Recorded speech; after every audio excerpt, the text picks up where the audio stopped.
120. 120.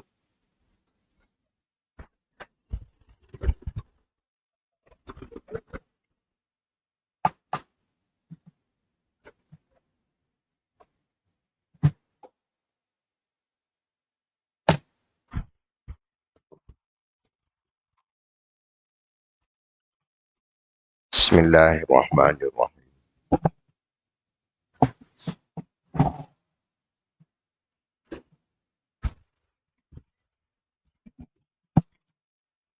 Assalamualaikum warahmatullahi wabarakatuh. Alhamdulillah. Alhamdulillahillazi anzalal Qur'an hudan linnas wa bainatu minal huda wal furqan. Asyhadu an la ilaha illallah wa asyhadu anna Muhammadar Rasulullah. Allahumma shalli ala Muhammad wa ali Muhammad. Rabbi shrah li sadri wa yassir li amri wahlul 'uqdatam min lisani yafqahu qawli. Walhamdulillah rabbil alamin. Alhamdulillah, di kesempatan yang ada pada pagi ini kita bertemu kembali untuk siri tadabbur kita. Untuk pagi ini surah Al-Baqarah ayat 120, menghampiri untuk 4-5 ayat lagi untuk habis tema. Yang dulu adalah tema tentang Bani Israel bermula daripada ayat 40. Itu dalam kaedah kajian secara maudu'i atau tematik. Firman Allah Subhanahu wa taala, a'udzubillahi minasyaitonirrajim. Walan tarda ankal yahud wan nasara hatta tattabi'a millatahum. Kul inna hudallah wal huda. Wala init taba'ta ahwa'ahum ba'dallazi ja'aka minal ilm ma laka minallahi min wali wala nasir. Orang-orang Yahudi dan Nasrani tidak akan senang kepadamu hingga kamu mengikuti agama mereka. Katakanlah, sesungguhnya petunjuk Allah itulah petunjuk yang benar, dan jika kamu mengikuti hawa nafsu mereka setelah pengetahuan datang kepadamu, maka Allah tidak lagi menjadi pelindung dan penolong bagimu. Kalau melihat keseluruhan tujuan ayat diturunkan, dia selain menghabarkan kepada Nabi tentang sikap Bani Israel, juga nanti bagaimana sikap sahabat Nabi dalam berinteraksi dengan Bani Israel dan Nasrani. Yang kedua, kalau kita melihat perangi itu, Allah ungkapkan hal yang cukup dalam pribadi Bani Israel. Sebab ayatnya menggunakan kalimat ridha. Ini menyangkut soal dalaman. Okay. Bila dikatakan ridha itu, bahasa kita itu daripada hati. Mun bahasa lebih kasar itu, hati perut lah. Mun lebih kasar lah. Allah bongkarkan penyakit yang ada pada mereka. Kerana faktor asal itu adalah kedengkian orang Yahudi kepada Rasulullah dan kaum ini pengikut-pengikut Nabi Muhammad sallallahu alaihi wasallam. Sehingga Allah ungkapkan kalimat huda di penghujung ayat itu, nak cerita tentang mereka itu susah untuk menerima kebenaran yang dibawa oleh Nabi Muhammad sallallahu alaihi wasallam. Ya. Padahal mereka tahu kebenaran itu. Ya. Mereka tahu kebenaran. Seterusnya,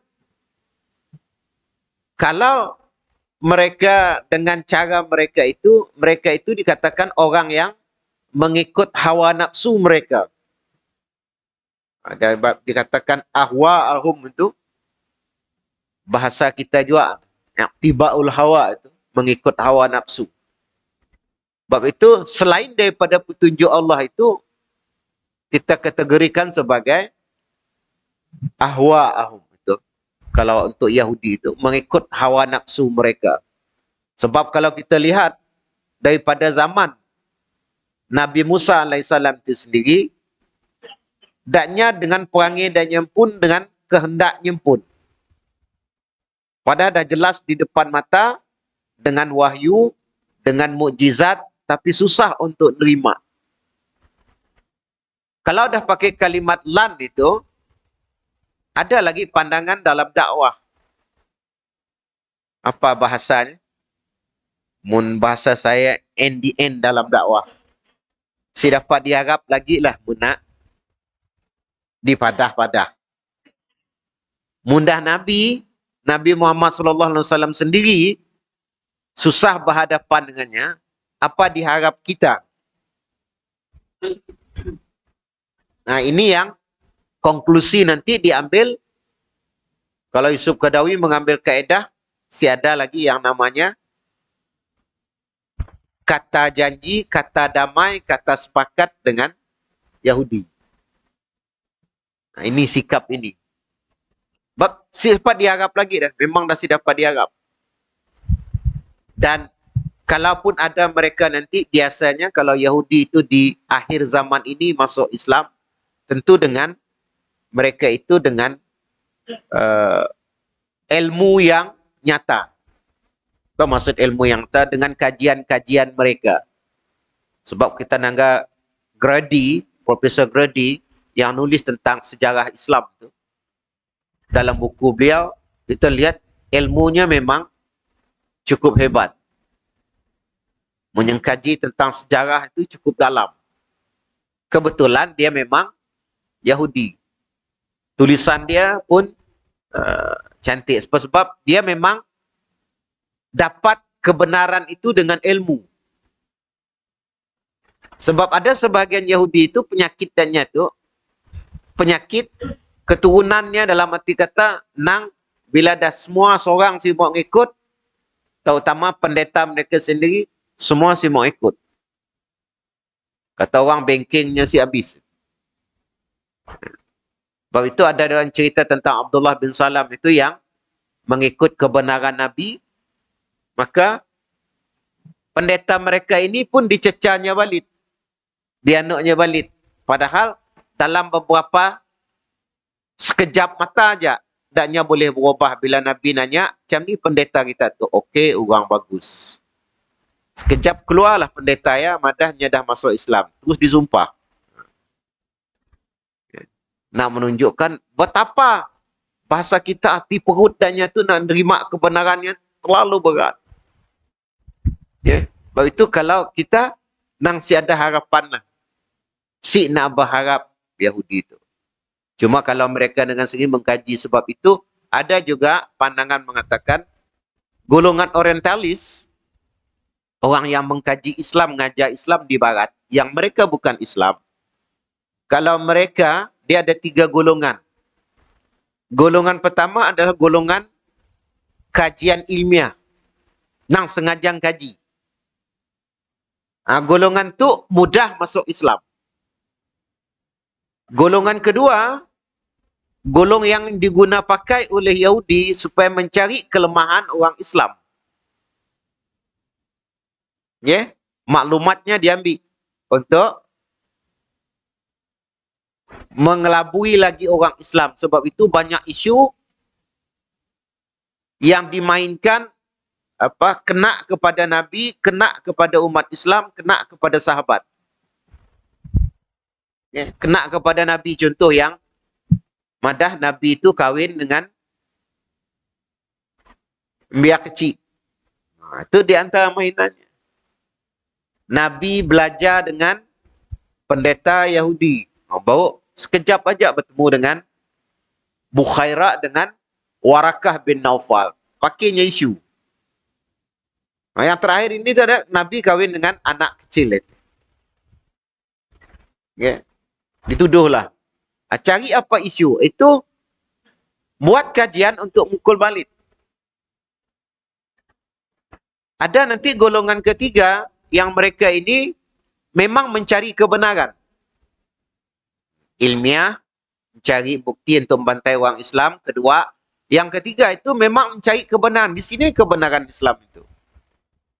Nah, ini juga mudah untuk dapat hidayat Allah. Ini di antara golongan para orientalis. Dan mereka buka pusat kajian Islam.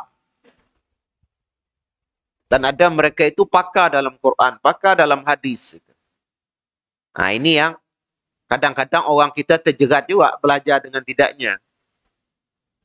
Dan ada cerita dibuka, kalau kita mengkaji, kita dibiaya masuk tempat institusi daknya, dibiaya oleh daknya, hanya bahan kajian saja, tajuknya saja ditentukan oleh tidaknya.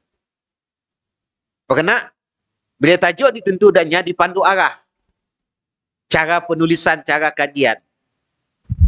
Nah, jangan heran kalau orang kita, kalau katakanlah belajar dengannya, pemikirannya lain. Okey, mulalah pulang ke Asia ni, madah kain tudung itu budaya Arab. Akin jawab apa? Kain tudung budaya Arab. Okey. Jubah budaya Arab. Ni kaya. Ini nak jawab. Ada nanti sunnah-sunnah Nabi dia kita dikatakan budaya Arab. Saya sempat berdialog dengan Dr. Salim As-Sagaf, pensyarah syariah di Mesti Imam di Saud Jakarta. Bila isu macam tu, Syekh yang mana? Ini kita nak jawab. Bila dalam sosial kebudayaan orang Arab itu dikatakan bahawa itu Arab bukan Islam.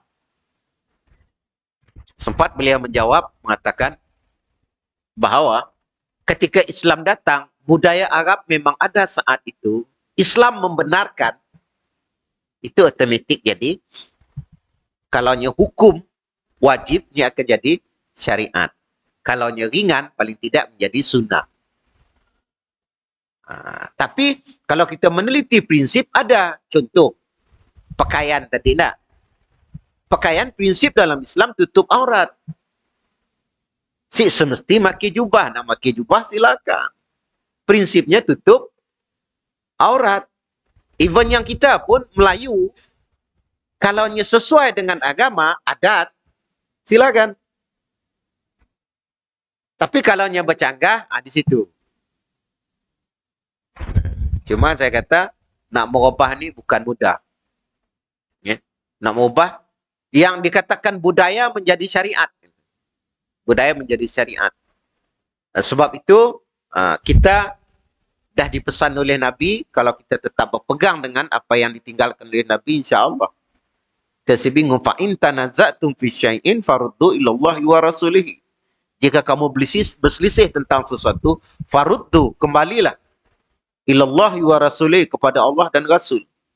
Lepas itu kita susah nak diseleweng, melainkan macam agama lain. Bila kita madah, dalam kitab-kitab madah kita tu gedatuk, nya madah apa? Kami ikut guru kami. Kan? Jadinya si pegang lagi kepada kitab, tapi pegang kepada guru. Kalau agama lain kata kami pegang kepada pendeta, bukan kepada kitab. Gini kan yang nak jawab, sakit lagi. Itu orang Islam malah ditekan, kita ikut Quran, kita ikut hadis saja. Kita hadis ya, ketentuan. Jadi kita ada sumber. Kalau sumber si clear, masalah. Nah, ini yang digunakan kaedah oleh Ahmad Didat, digunakan oleh Zaki Naik untuk pukulan hujah. Kalau ia yang dia pegang, kita pakai ya. Dalam arti kata, kalaunya Si tentu pegangan, susah nak berhujah. Tapi kita tahu lagi, paling tidak pun orang menggunakan akal. Atau nak menggunakan pengalaman, atau menggunakan budaya. Okay? Dan secara personal, pribadi kita, kita sih dapat membohongi diri kita sendiri. Munaya nang bukan kebenaran, kita tolak. Si dapat. Sibuh maki agama lah, ambil contoh. Nak minum arak masih bagus.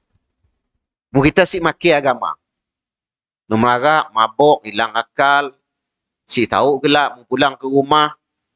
Nak ni bini, nak ni anak. Contoh.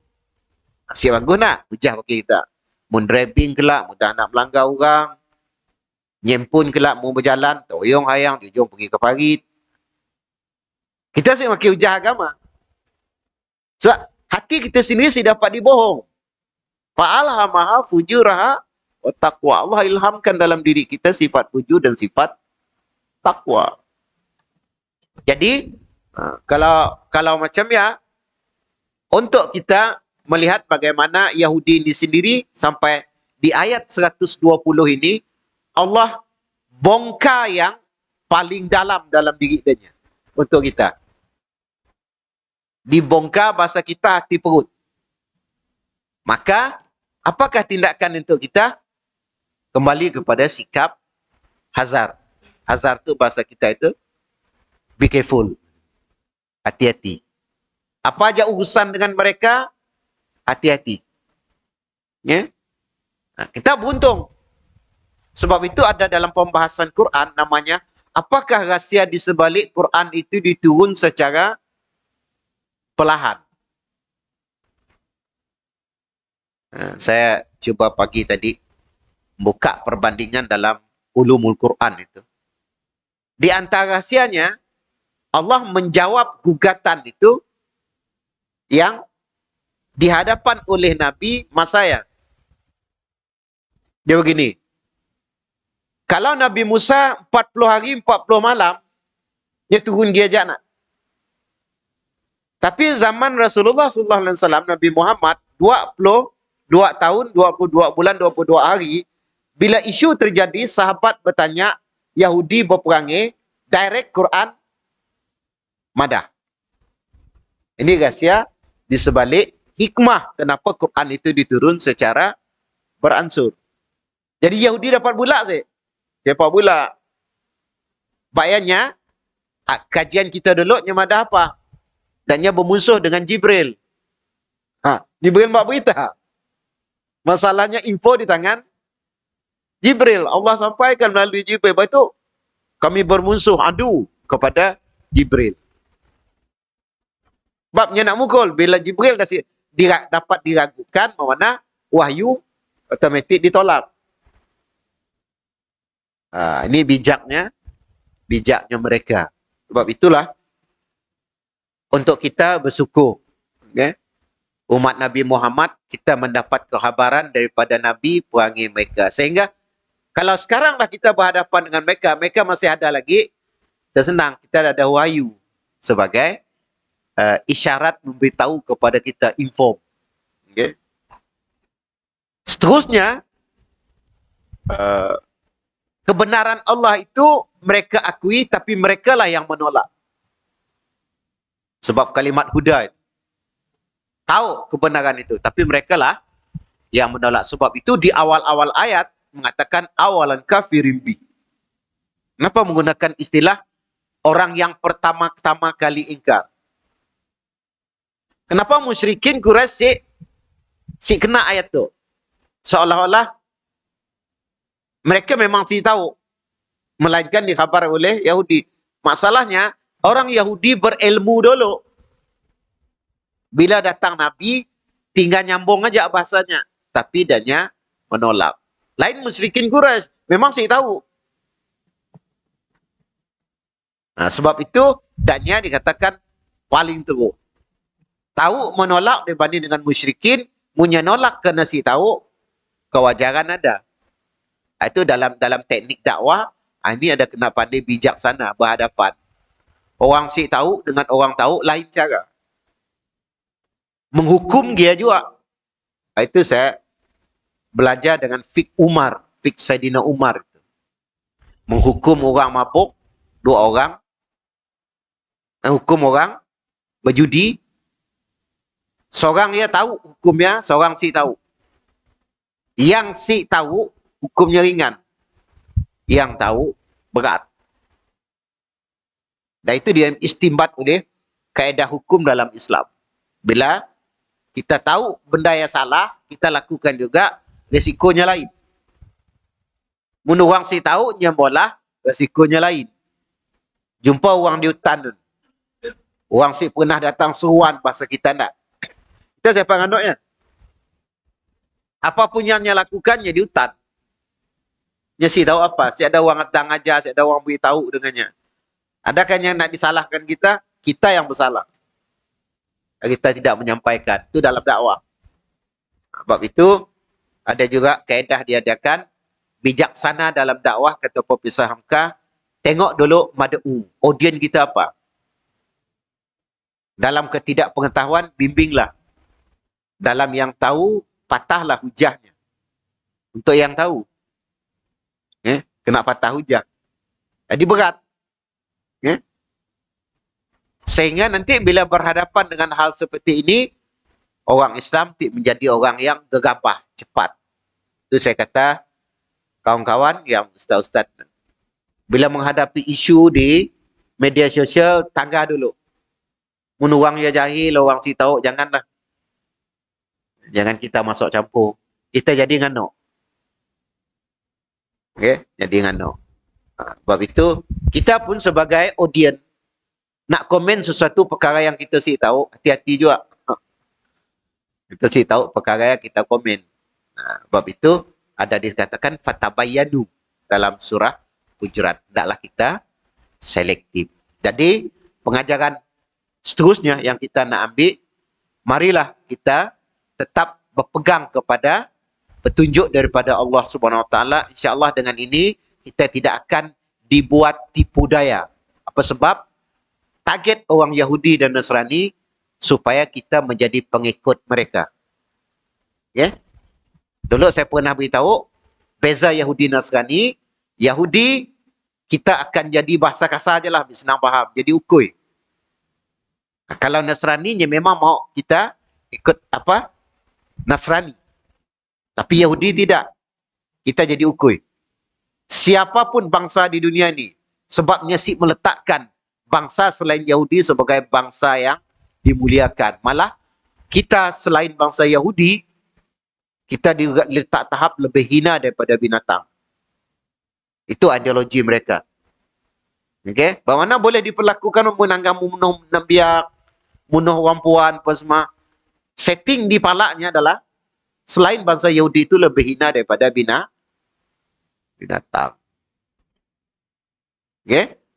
Maka, untuk itulah kita kena pandai bersikap berperangai. Nanti berinteraksi internasional, kita kena faham. Yang menjadi, kita itu di-conquer mereka. Dan mereka memang, bahasa kita itu lihai. Dan terakhir, untuk kita bersama, mari kita terus telaah dalam Quran, khabar-khabar yang diceritakan tentang Bani Israel ini, terus bagaimana sikap mereka kepada Nabi Muhammad, sikap mereka kepada orang Islam, dan mereka sendiri itu bagaimana Allah paparkan dalam Quran. Sehingga dengan ini, mudah untuk kita mengenal pasti orang-orang Yahudi. Saya kira ya aja lah untuk pagi itu. Saya ada khusus tengah hari di Lunduk. Kalau ikut ni 6.45 berangkat ke Lunduk. Program start pukul 8. InsyaAllah. Jadi saya kira ya aja lah untuk kita pagi ini. InsyaAllah di kesempatan akan datang kita sambung 121. Kita dah hampir habis tema. Sama ada kelak kita nyambung terus Al-Baqarah atau ambil tema surah lain untuk jadi perbincangan. Sebab kita dah orang bertakwa, orang kafir, orang munafik, sejarah kemanusiaan, Bani Israel. Itu tema kita. Akan datang Wallahu a'lam insyaAllah. Tapi 121 masih kita sambung sampai 125 insyaAllah. Dia kita tangguh. Subhanakallah wa bihamdik. Wal asri innal insana lafi khusr. Assalamualaikum warahmatullahi wabarakatuh.